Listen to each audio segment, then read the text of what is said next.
For Allah subhanahu wa ta'ala made us a body, and He made us a mind, and He made us a nafs, and He made us a heart, and He made us a ruh, which is a soul.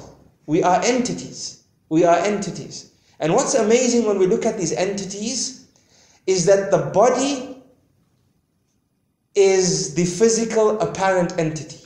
But when we look at the mind, it's internal. When we look at the heart, it's internal. When we look at the soul, it's internal. Right? When we look at the self, the nafs, it's also internal. It's metaphysical. You can't feel the nafs, but it's something that is a part and parcel of us.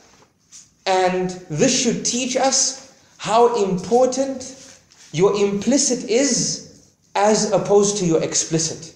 How important your internal matters are as opposed to your external matters. Many of us today are so absorbed about the external.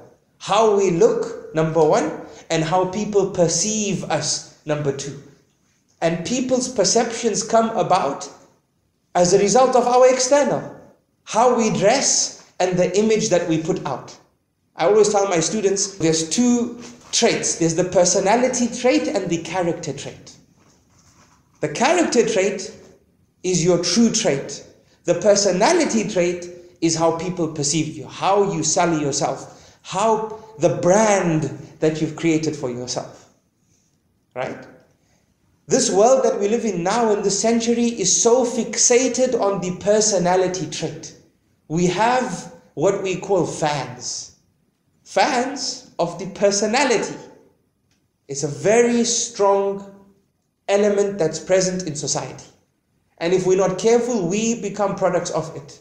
We become judgmental of people based on appearance. And today this is true. We're quick to judge people based on the apparent and never ever take time to give them a chance to explain themselves and try and understand the hidden, the implicit. This is a fact. Today, I mean, even in the marketing sense, what happens? Companies would take the face of a celebrity and put the face of the celebrity on a cereal box. Why? Because that sells the cereal. People are so fixated about personalities that if we see that this person eats the cereal, he's there with his spoon, right? The milk is dripping and the cereal is on the spoon and he's not eating it, and Allah knows if he even did. But what we know is he received a few millions for just doing that, and people says, MashaAllah, this person eats that cereal, we have to eat the cereal. Personality. But when we look at our Sharia, brothers and sisters, we see the Sharia emphasize the character trait, not the personality trait. Not the personality trait. If you look in the Quran, and we're discussing bodies, right? When you look in the Quran, Allah subhanahu wa ta'ala says, وَإِذَا رَأَيْتَهُمْ تُعْجِبُكَ أَجْسَامُهُم.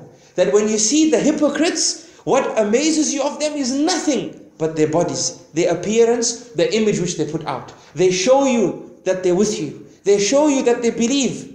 They show you, they excite you and they support your views and your policies and so on and so forth. So what amazes you is their appearance. But nothing else about them is worth praising. The Sharia tells us that we should be people of character, not personality. And that is why Rasulullah sallallahu alayhi wa sallam said, إِنَّ اللَّهَ لَا يَنظُرُ إِلَى صُوَرِكُمْ وَلَا إِلَى أَجْسَامِكُمْ وَلَكِنْ يَنظُرُ إِلَى قُلُوبِكُمْ وَأَعْمَالِكُمْ. That Allah doesn't look at your appearances, at your personalities, or your bodies. Allah looks at your heart.